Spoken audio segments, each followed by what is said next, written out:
Hey, thanks for listening. Please subscribe to our newsletter at theproductporch.com for notifications on the latest episodes and exclusive content. What is the strength of a product person? They can talk about anything. You want to talk about growth? Got it. You want to talk about integrating? You got it. You want to talk about tech debt and how to get out of that and so that you can do innovation? Got it. Product people, give them a mic and they can talk about it. But the challenge when we're in candidate mode is that you cannot say everything. You are going to have to pick your story, and the only thing anybody cares about is what they care about. Welcome to the Product Porch with Joe Golly, Todd Blaquier, and me, Ryan Cantwell. Today, we're joined by Heidi Ram, product management recruiter extraordinaire, to unpack what's really happening in product management hiring right now. Now settle in, folks, because on the Product Porch, every topic is a product topic. I can tell. Every time. It's every time.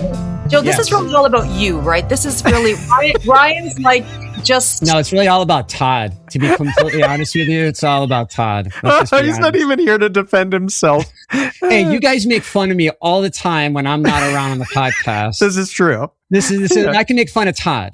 Todd is such a big deal. He doesn't even show up for his own shows. Exactly. You know, like exactly. Lenny shows up, but not Todd. I know. It's like whenever pleases him, he shows premium. up. Yeah, he's premium. Exactly. He is premium tier. He is premium. Well, Heidi, welcome to the porch. We are so honored to have Heidi Ram joining us today. Heidi, you want to say hello to the Product Porch audience? Hi, everyone. Heidi Ram is the founding member of the Product Recruiter, a search firm whose focus is helping startup and scale up SaaS companies across product talent they are unable to access on their own. Heidi spends her time in the market, both recruiting talent and engaging with founders and CEOs who are getting to make a key hire. So welcome to the porch, Heidi. How's it going? You know what? It's January. So it's full on, foot on the gas. We're all starting again.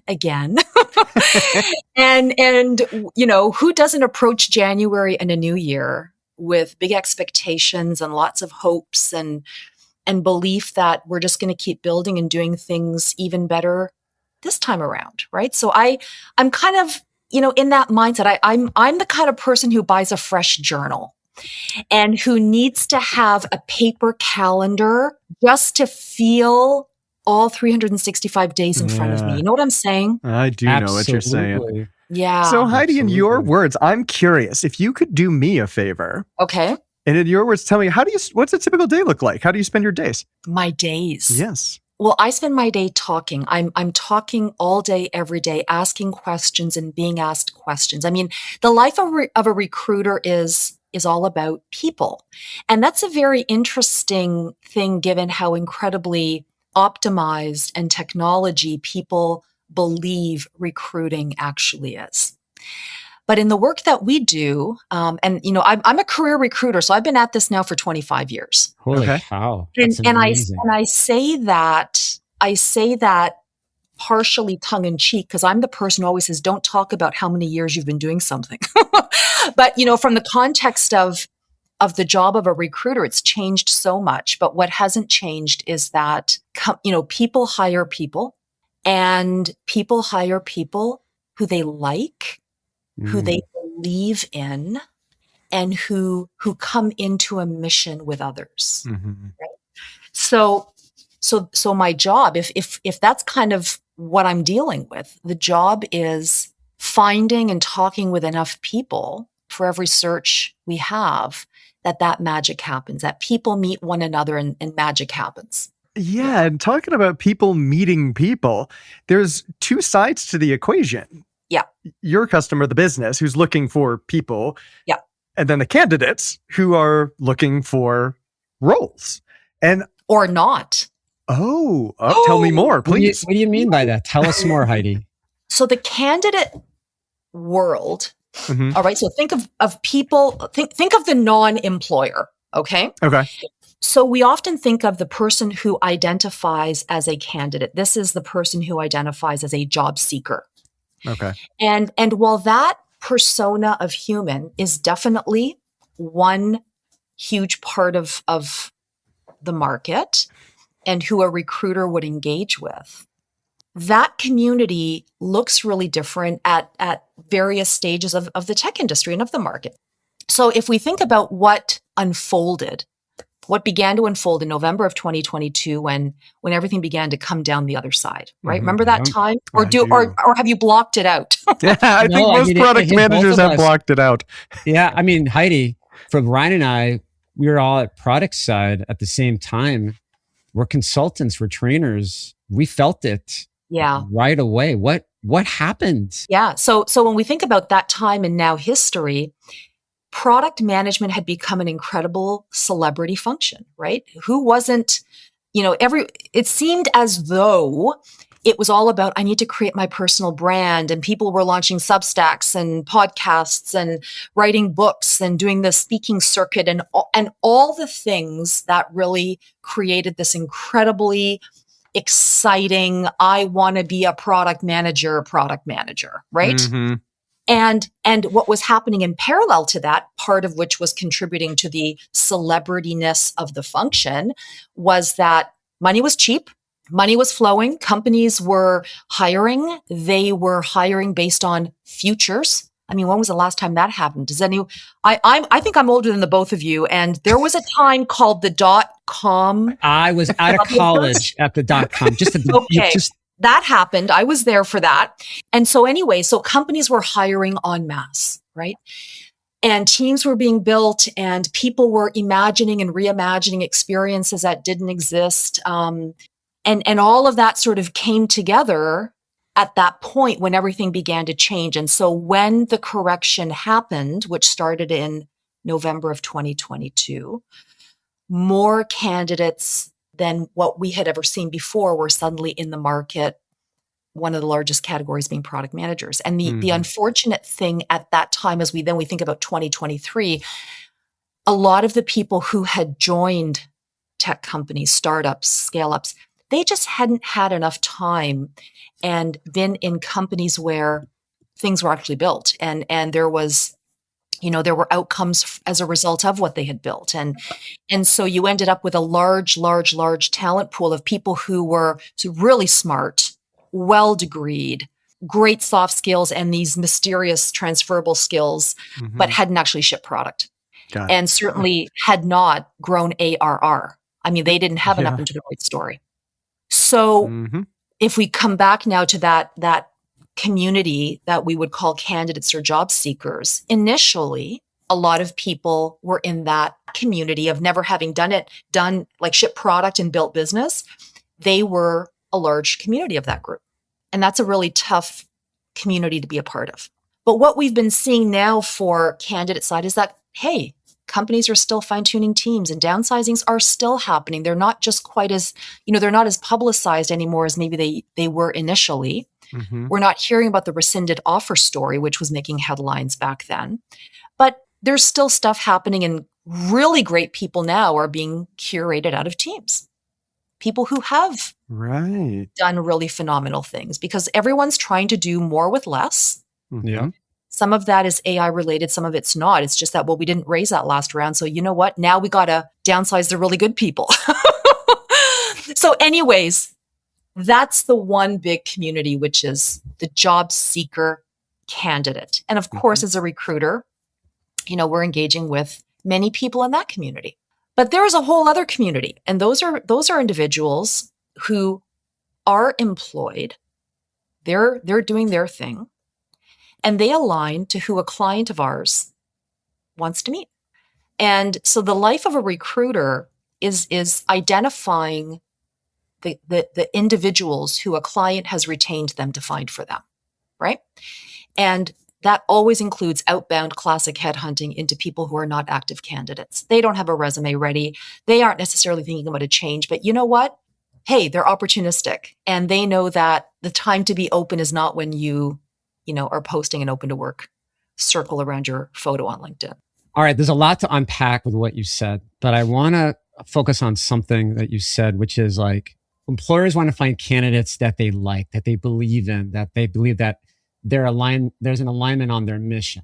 How does a product manager in this market where there's so much noise and with the assistance of AI, where you can take a resume, you can write a really good prompt, you can take a job description, and you can turn your resume into what appears to be the perfect candidate for the job, but yet never get that phone call, never get that response. Like I was in the job market a while back, and everyone told me, Joe, stay away from the pray and spray approach. Like it's all about the people. Mhm. Is that true? Is it really just about the connections, or how does one in this market get found when there's so much more supply than there is demand? Or is that just a false perspective? Well, so first of all, there's no simple, easy answer to the question that you just asked. So I'm going Yep, to I know. I just gave you a big one, so forgive me. I'm going to try to unpack that. It's important first to recognize what everyone is actually talking about. Like this should not be new to anyone. That ATS optimization in your resume or your go-to-market tools is not the solution to anything. Everything is optimized. Wow, yes, everything can do everything, but let's peel it back to what an employer wants in the market that we're in. So we are in a time where employers are interested in candidates who have done the thing that they are hiring someone to do. So think about a leader, and I'm not talking about talent acquisition stuff. I'm talking about a functional business leader or the CEO, chief product officer, a CTO, someone who owns a line of business in an organization. Mhm. If they have actually fought for the budget to make a hire from the outside, because no one in the hundreds, if not thousands of employees who already work there can do the hard thing that they need someone to do. This is a big deal hire. And so they typically want someone who's going to be rapid ROI on the hire. They want fast ramp up time because, they might have had a whole team of people working on similar things, but with the downsizings, they've been surviving and now they're going to hire one individual, and they're going to pay that person probably a lot of money. And so they're trying to figure out, how do we optimize this and how do we get the fastest ROI on this hire and fastest ramp up time? And so therefore, we believe that to be someone who's done this exact thing somewhere else. Could be aligning to domain expertise, or it could be they've already launched a PLG motion in a historically sales-led business. Yeah. Okay, that could be something.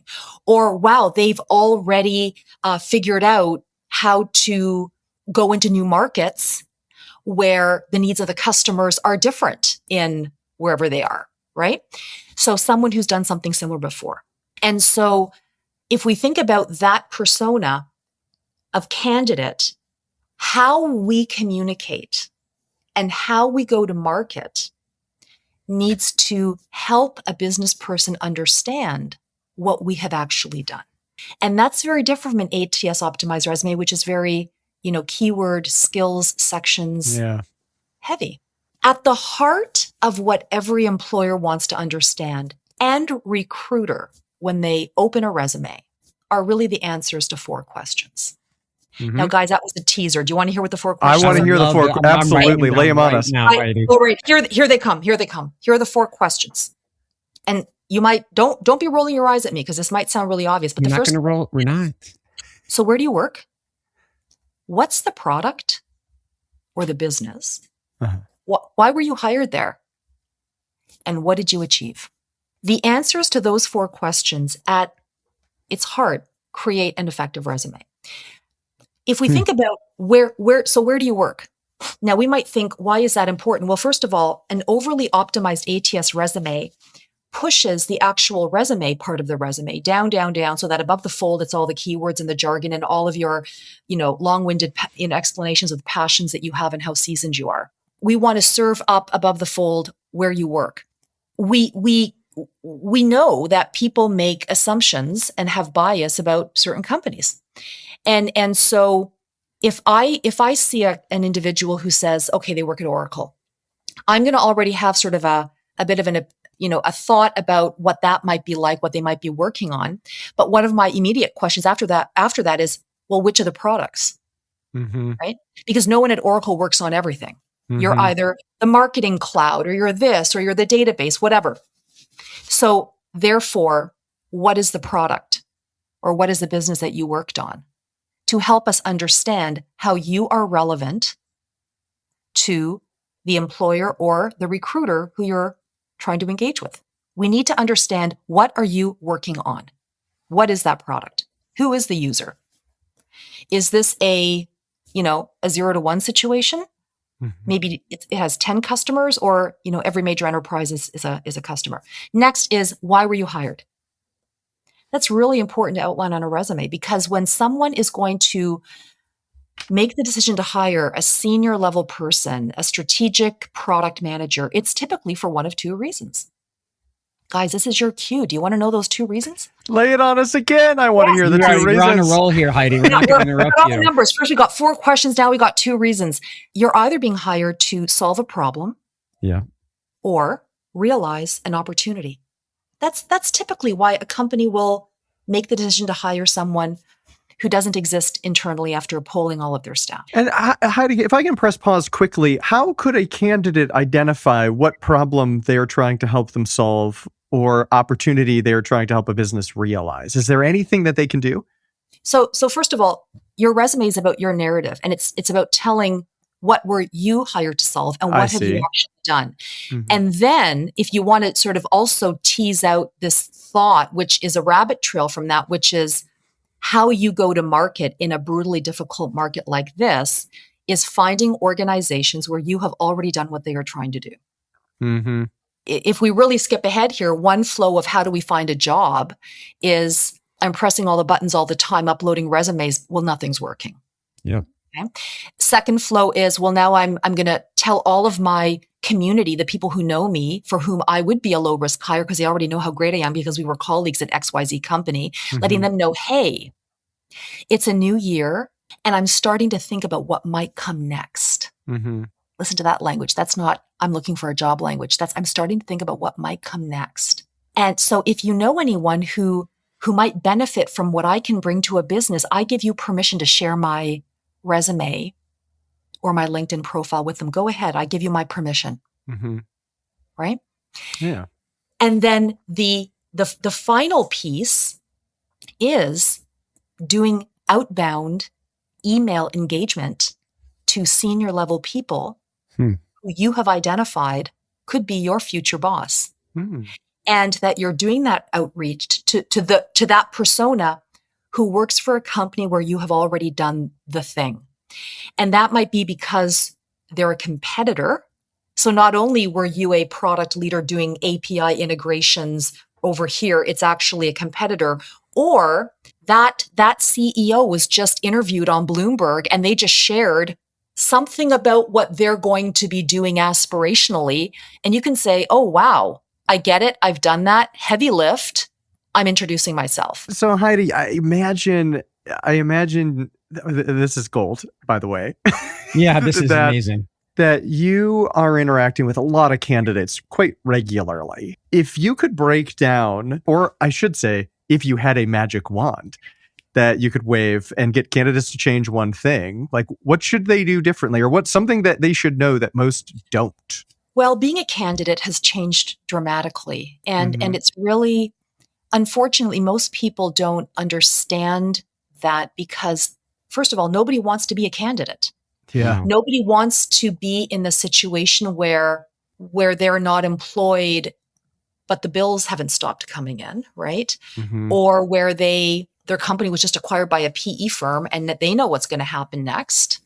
There's this process of discovery, and sometimes that process of discovery of what it's like to be a candidate requires people being brutally honest, and people want to be kind more than they want to give radical, is it candor? Is that the term, radical candor? Yeah. Sure. Or people just discover things late. So here's kind of what has changed that's really important. The language that one uses as a candidate has really shifted. It used to be that one would talk about what they've done from a job description lens. I'm responsible for. Mm-hmm. I'm also responsible for this. And they would make generalized statements about who they are. And it would often include words like seasoned. I'm seasoned. I'm passionate about. Yep. And then the years of experience. I have 10 years, 20 years, 15 years. We're adding years of experience. And then all of these very peculiar words to kind of, and I'm going to say something about product. So I'm going to choose to say cross-functional. Yeah. I got to say agile, because the last time they were a candidate might have been when that was a new thing. Sure. Yeah. Everybody wanted agile. Well, we can assume now, today, everything is, or it's not, but it's something else that's actually even better. So it's just this fascinating thing about the language has changed, but many people haven't changed their language. Mm-hmm. The other piece about sort of being a candidate that's changed is the necessity to be in discovery mode all the time. So what I mean by that is, as a candidate, you want to find and connect the dots as quickly as possible with everyone you're engaging with, whether it's a recruiter, a talent acquisition person internally of a company, or a stakeholder who loses sleep at night because you don't work there. Mm-hmm. And one of the most delightful questions a candidate could ask when someone reaches out to them is the following. So what was it about my resume or my profile, if you hadn't sent a resume, what was it about my profile that led you to wanting to book some time with me? Oh my gosh, I love this so much. You're asking product managers to be product managers for themselves and start to empathize with the person on the other end. I love it so much. Yes, because however that person answers that question will immediately begin to help you understand how you may have to guide and curate your talk track. That's right. Because one of the incredible things, I think we've all heard this thing that our strengths can also become our weaknesses, right? Yeah. So what is the strength of a product person? They can talk about anything. You want to talk about growth? Got it. You want to talk about integrating? You got it. You want to talk about tech debt and how to get out of that and so that you can do innovation? You got it. You want to talk about, I don't know, filling the funnel and converting the funnel and the PLG stuff. You want to talk about legacy stuff. You want to talk about that responsive thing that's got to become native mobile. Oh, you want to talk about customers. You want me to talk to your customers? Got it. What about partners? Because you actually sell through channels and alliances. Got it. Product people, give them a mic and they can talk about it. Absolutely. We can talk about it. We love to talk. The relationships, because it's relationships, Heidi. You got to be good at building relationships and building trust with stakeholders, right? Right. But the challenge when we're in candidate mode, okay, I want us to think candidate mode, is that you cannot say everything. You cannot talk about everything. You are going to have to pick your story. Yep. And the only thing anybody cares about is what they care about. Right. Their problem or their opportunity, which led them to booking maybe as long as an hour on a schedule that is jammed and crammed. And they actually had to cancel someone else just to book a call with you. That's right. Yeah. So that curating and being in discovery is everything. So should candidates, I was writing this down, right? It's like your talk track, like you have to develop your talk, and it's like your story, like you're building your narrative, right? It's like, what do you want people to, what's the story behind my profile? What stands out? What does that process look like, Heidi? Like how would you recommend someone who listens to this to say, okay, what should be my next step? Let's lay out a strategy here. Let's lay out a go-to-market plan. All right. So first of all, unlock your candidate mode and think about where have you what are the competitors and the like companies where you've already worked? And this is if you're struggling, right? Like if you're struggling, if you're in the pit, you've been looking for 3 months, 4 months, 5 months, and you're in the pit, you're going to make a good old fashioned list of all the companies where you will at least understand their business. You may not necessarily want to work in that category because if you're like most product managers, you're going to say, but I want to solve for something new. I want to solve new problems. Yeah. Well, you know what? You can do that when you are being recruited again, but right now you can't even get an interview. Right. So let's optimize for, I need a paycheck. So that's what this track is for. So you're going to build that good old fashioned list of companies and you're going to look up who is the functional leader. Who is my ICP? Who would hire me? Who would I report to? That might be the founder CEO. That might be a chief product officer or somebody else. Then step 3 is you're going to get their email address. That is available publicly.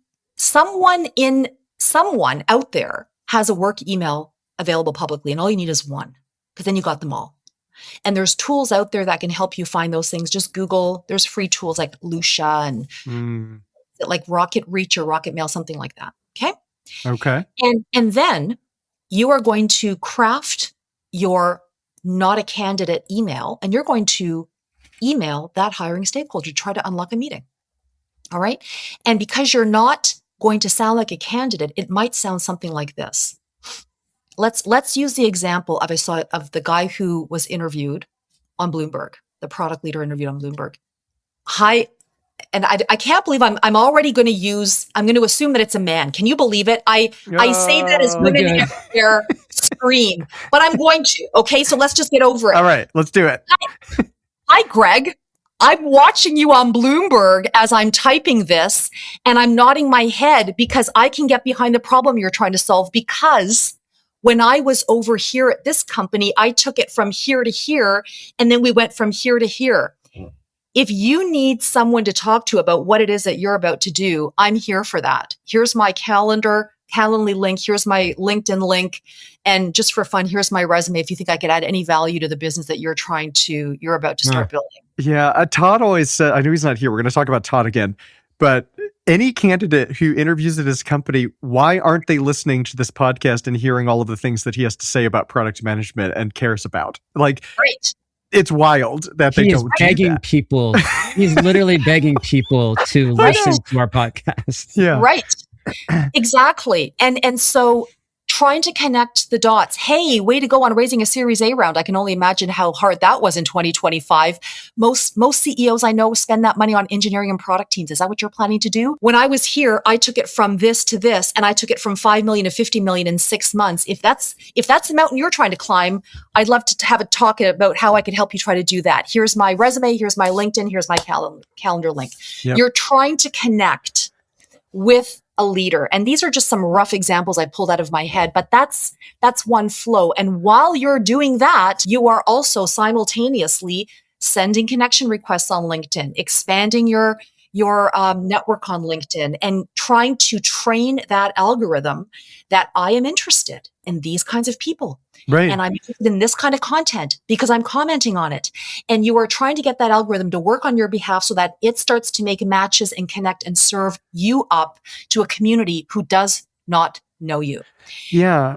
And this relates back to, Joe, our episode on how to treat your job search like a product. Because Heidi, everything I was hearing you say, I'm going to put it in product management terms, and I'd love your reaction to this. So step number 1, you need to start your go-to-market strategy somewhere, and that's identifying your target audience. What kind of business am I after? Who's the persona that I'm after? You called it the ICP. After that, you have then who you're going to reach out to. You have your promotional strategies. How do I get in touch with them and everything else? Then you need to build your positioning statement. What benefits am I going to talk about to these people? How do I differentiate myself among the competition? And what key messages do I send them as I go along to be successful? So, and you're always refining and iterating that throughout. Mm-hmm. So that's what I heard in like product management speak. Yes. Now, the flow is different though when you're reaching out to a recruiter. Oh, of course. Yeah. Yes. The ability for a recruiter to help anyone into an opportunity begins first with the fact that they've been engaged by an employer and you happen to be what that employer wants. Yep. If the recruiter doesn't have a client for you, welcome to the long game of keeping in touch. So my recommendation to candidates, and I'm of course referring to senior level people, okay? You don't need to chase recruiters and introduce yourself to every recruiter everywhere because we are headhunters. If your LinkedIn profile is optimized and plainly communicates the products you've worked on, the industries that buy them, and who is the user, and that it's legit and has revenue, and this is how much, and explains what you've done, and your title is clear, we'll find you. Yeah. Right? Now, when reaching out to a recruiter, however, especially if you're a chief product officer, it's not going to hurt. We want to understand you're up into the right story. If I were to sort of give you the dummy, like the version 1 here, I'm the chief product officer at the product recruiter. Our product is a B2B SaaS platform that does this over here to these people, and this is why they use it and want to buy it.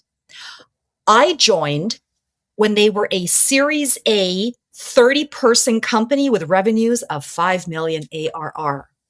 And over the last 3 years, 5 years, 8 years, we're now 300 million.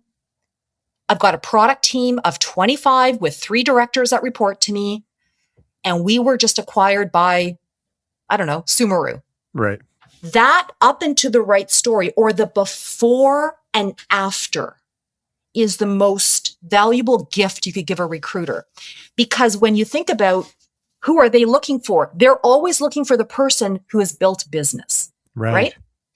And they have to understand, what is that product? Like, what is it? Yeah. Now, what if you don't have an up into the right story? What if, you know what, this is like, oh my God, please don't ask me if we grew revenue, right? What if you're one of those people?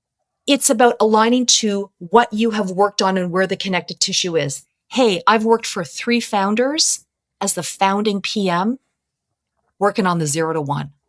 Hey, I've worked on 3 different PLG businesses, or I've taken, twice I've taken an on-prem product and I've SaaSified it. Yep. Or my thing is that I get hired by insurance companies who have ugly, old-fashioned, born in the 1980s something, and they want beautiful, modern mobile app experiences like all the apps that their customers use. Right. Like we have to bring clarity and dumb it down so that we can connect the dots. Because they might say, let's say the last example, insurance, modern, beautiful apps that consumers use. And I might think, okay, I don't have insurance. I don't have an insurance client, but I have a client who's got consumer apps, and they actually are flexible on the vertical background as long as someone has actually been responsible for apps that have millions or tens of millions of users. And an insurance company probably would. Yeah. So I'm able to quickly connect the dots, right?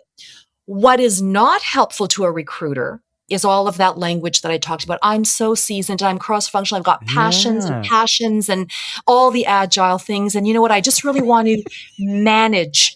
I'm looking for the chance to join a small startup and build a team and manage a team, because my people, you know what? Oh, if you knew the people I've led and managed there, you should see them today. Oh, well, actually, I think I want to. I think I want those guys. So that old-fashioned, I'm sorry for the reference to old, the old-fashioned language has to go, and we have to talk about, what have you shipped lately, babe? Because we're in the world of makers and creators and builders, and that's most likely who your next employer is looking for. Hey, let's close the book on candidates, because I know I'd like to talk about the employer perspective as well, Heidi. But the last thing I want to ask about is the one that I think there's the most stigma around, and that is the one with the dollar sign attached to it. When we start talking about money, how do I assert this while being diplomatic? There's YouTube videos abound that say, all right, if you can become an AI PM, you're going to make $800,000 a year. It's like, wait, what? And I'm curious from your perspective as a recruiter working with people, like what's going on? I'm having trouble making sense of it myself. So we all wish that the gold rush was bigger and more encompassing Yes. to everyone, right? Yeah. And while yes, there are companies who today, with between the salary and the RSUs, the actual stock, because they're a big tech company, they're one of the what are they called these days? The magnificent something or other. Oh yes, yeah. Yeah, where you're going to hit $1 million or surpass it, right? 1.2, 1.5, 1.8, whatever, depending on your level and all the things. Okay. But that's really a very small community of people compared to the industry, right? We're always comparing to the industry. Now, full exposure, full transparency here. So we don't recruit for big tech companies. Our clients are startups and scale-ups. Yeah. So their comp plans are never going to rival, if you can call it rival, the comp plans of big tech companies. But typically people join those organizations. People join an organization for different reasons. Sure. Right. And so when it comes to compensation, what is still true today, despite the crazy dollar signs that we hear someone is earning, is that, and this is good news for employers, is that product people typically don't put compensation as the number one requirement when they do their job search. Right. Yeah. Who they accept or don't accept a role with. Mm-hmm. They look at two main things. Number one, what is the problem or the opportunity I'm being hired to solve or realize? Yep. Number two, who are the people I will get to work with? Mm-hmm. When someone is earlier stage in their career, there's another question to look at, which is, who will I have become when I am done with this opportunity? Oh, I like Because that. who you are, so if someone's hiring you and there's an opportunity that, wow, so if I take this opportunity, Mm-hmm. okay, the money's not quite what I wished it was, but I'm going to be on the AI team. I had to say that because we're talking, it's 2026, right? You got to say AI. Oh, so I get to be so I will have actually worked on an AI enabled product in a company that has money bingo to put on that. So when I'm done in 2 years or 3 years, because I'm going to stay long enough to make sure I nail it and that I've got the growth story and I've got all the things, then guess what? I will probably be worth whatever more I am today because I will have become the person I haven't been able to figure out how to become yet. Exactly. Oh, I love this. Okay. Yes. That is a great way to think about it. Right. Wonderful advice. Sometimes these things just really make people feel really bad about what they do. And so it was interesting. So I'm part of a product community and I was in there, call it a Slack channel, right before Christmas. And someone in the group, and there's thousands of people in this thing, someone in the group had asked, does anyone in here actually make $1 million as a product person? Because I'm hearing about all of these crazy salaries and I'm wondering, how badly am I being paid compared to my peer group? And I just want to say hats off to the person who asked that question. Heck yeah. I mean, thank you for saying it out loud. And it was interesting, the replies that followed. I mean, people were chiming in and the responses were, that's big tech limited to certain companies. Basically, no, we're not all making $1 million, so don't feel badly. Yeah. And you shouldn't feel badly. Yeah. The hype train just keeps rolling faster, making people feel the FOMO. There's definitely I must FOMO. not be. Therefore, Right. everybody else is. But yeah, don't get blinded. Yeah. What is interesting though, and we just actually had this situation happen. So for employers, depending on the person, so if you're a startup or a scale-up employer, and you are trying to hire for that vibe coding, super IC, the 0 to 1 person, the person who's been hired by founders. Sure. And they figure it out and they can kind of do it all. if that's who you want, well, that's who a lot of companies want. I don't want to say everyone because that's not true, but Yeah. that's Most. a hot commodity person. Okay. Right. So we have a search where the leader of that group of candidates quickly rose to the top, and we knew, and we were sharing with the client that they're actively in the market. Like you're going to end up in a competitive situation here. So everyone was transparent, candidates transparent, we're transparent, client. Like we all know our client's offer came in at so they are Series A. Mm-hmm. Okay. Yep. This is the first PM to join. Yep. And the offer came in somewhere around 160. Yep. Plus equity and all the good things. All the things. perks. Yeah. All the stuff. Right. And how they do work from home, remote, it all matched. It was good. That was great. Really visionary founders. Founders have had an exit before. So, you're not just signing up with a nobody. They've actually done this before. Yep. But the candidate took a competing offer, IC role base of 290. There you go. There you go. Because they didn't want to take the risk. Why do you think they took the other offer? Because they could get 290. And they had never been in a situation where that large of a dollar amount was on a piece of paper asking for their signature. Yeah. Now we could hindsight. Every person is an individual. I think it's important to recognize that offer from the founder, there could have been experiences had that could have had an outward impact years later, like a long-term play. Yes. And it's okay to say yes to just the money. I'm just going to go for the money when this is why I'm doing it. Right. And I've worked with plenty of candidates. I'll never forget getting a call from a CPTO who had been with a company only 6 months. And when you're hired to be a CPTO, what have you really been able to do in 6 months? Well, pretty much nothing, right? Yeah. You're just getting the land. feel of the place. Yeah. And the feel of the place was, I got to get out of here, but I'm in no hurry because I made a commitment. But Heidi, I just wanted you to know, to have me on your radar. And this individual had signed a jaw-dropping employment agreement with a very big number on it. Mm-hmm. Big number in guaranteed cash-based salary. Yeah. Plus big numbers on top of that. Mm-hmm. And he shared with me, listen, I knew coming in that the CEO had a terrible reputation and that I would not like working here. And he had a number of big things happening in his life. And he said, for once in my life, I had to say yes to a lot of money. Right. And what I suspected is true, but I signed up knowing it could end up being as bad as what it is. And it is. So I'm going to work hard to do all the things, but I just want to be on your radar if an equally great comp plan or something close to it is something that you're recruiting for. Mm-hmm. And I remember that call because I really felt for that. I just thought, oh God, that's hard.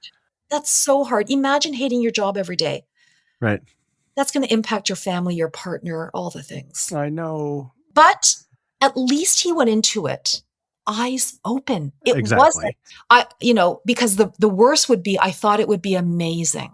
And then you're disappointed. Exactly. The expectation and reality are mismatched. I've heard from a lot of recruiters in my day, or even potential employers, that they say, all right, I'm talking to you today. This job is my number one priority.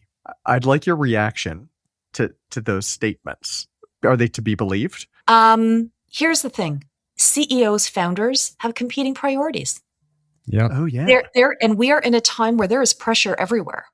Recruiting takes it is, you cannot run away from the time it's going to take.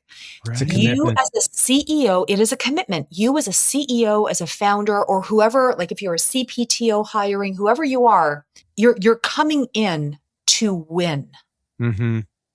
And you have to be present because you will be the greatest salesperson and vision caster to someone who might have just met with another leader who's an incredible vision caster.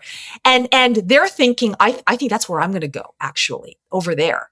But you know what? This person booked a meeting and, I was still, only at the second stage of the interview process. So I'll take the meeting. Leaders have to be ready to cast vision, to sell what they're doing, to position your opportunity against every other one that a candidate might be also interviewing for, which they might never even tell you about. Right. The other challenge with leaders is that, oftentimes we always lean on what is our norm. So if you think about the leader, the CEO, the founder, who's a finance guy, or the one who might be more of a salesperson, it might feel unnatural for them to spend their time trying to figure out, product people, because it is very nuanced, and it does require putting on a different hat and not being amongst your people. So sometimes the more of a heavy lift that something is, the less we prioritize it. So we have to tell it, we have to tell ourselves, this is going to be I'm going to have to sit and figure out those resumes today. Yep. And if the resumes that someone has put in front of a business person are ATS optimized, that don't actually communicate where you work, what the product is, why you were hired, and what you've done there, think about that friction point for a business person. That's really tough. Because they don't care about a bunch of keywords and skills. Oh, yeah. Right? If the title on your resume is VP Product Management, do you really need a skills section that says you're the third word on the skills? I know how to price things. Right. I manage budgets. I manage budgets and people. Right. It's assumed, right? Oh my gosh, Heidi, this is good stuff. We want to have you back, Heidi. Yeah. I think Ryan and I are realizing there's a lot more we want to talk to you about. So let's do this, Heidi. Let's do key takeaways, and then let's plan on having you come back to the porch. Hopefully Todd can join us next time around. But I just feel like, Heidi, you are a wealth of knowledge, and plus you have a great energy and passion behind what you do and the years of experience. I just like the perspective. So let's start out with key takeaways. So Ryan, the immense amount of knowledge that Heidi has shared with us, what's something you're going to take away from today's discussion? The thing I wrote down here is, it came up a few times, and we've talked about it in past episodes too, but that's the power of finding your story, being able to speak clearly and concisely to move an audience to action. And that's powerful. If you can figure that out, you will have more success when you're getting to interact with people like Heidi on the recruiting side, with potential employers that you're working for, or even just in your role, trying to find out what to put on your resume in the first place. Like, that's such an important thing. I think for me, there's a couple of things. You asked the question, it's like we have to think about what's going to come next. Combining that process with understanding that we have to always be in discovery mode. So it's like, as product managers, we can't ignore the signals in our market, right? We can't ignore the signals internally and externally, but we have to almost treat our careers as in the same way, as if we just have to we have to always be eyes wide open and be aware of what's happening and be ready to react, because that's ultimately how we're going to grow in our careers. It's not at certain milestones or dates or ages or accomplishments. It's really when someone else is ready to bring someone like us into the discussion, we have to be ready to have that conversation. How about you, Heidi? I know like you're the one that did all the amazing talking about. What's something maybe you took away from our conversation today? If someone is hiring a product manager and willing to pay $1 million, I'd like to work on that search. I love the plug. That's great. Yeah. Nice, Heidi. I'm joking. I probably wouldn't want to work on that one. But, just listening to you guys here today, it just so supports that everything, it's all about people, right? Mm-hmm. And that the curiosity of product managers is really what is such a standout quality to who they are and the value that they bring to a business, right? You are the askers of the why. And so thank you. Thank you for all that you do in what you guys are doing in the industry, and that you're trying to help others understand the function from so many different lenses. It's a really interesting time to be a PM in tech. So let's see what 2026 brings. And I'm believing that it's going to be pretty amazing, because product people are amazing. Awesome. That's Heidi, amazing. thank you so much. You wildly exceeded our expectations with today's podcast recording. This is amazing. Thank you so much. Yes, this is fantastic. Thanks so much, Heidi. Hope to see you back soon. Thank you for joining us on the Product Porch. We release new episodes every 2 weeks. You can also find us on LinkedIn for more content.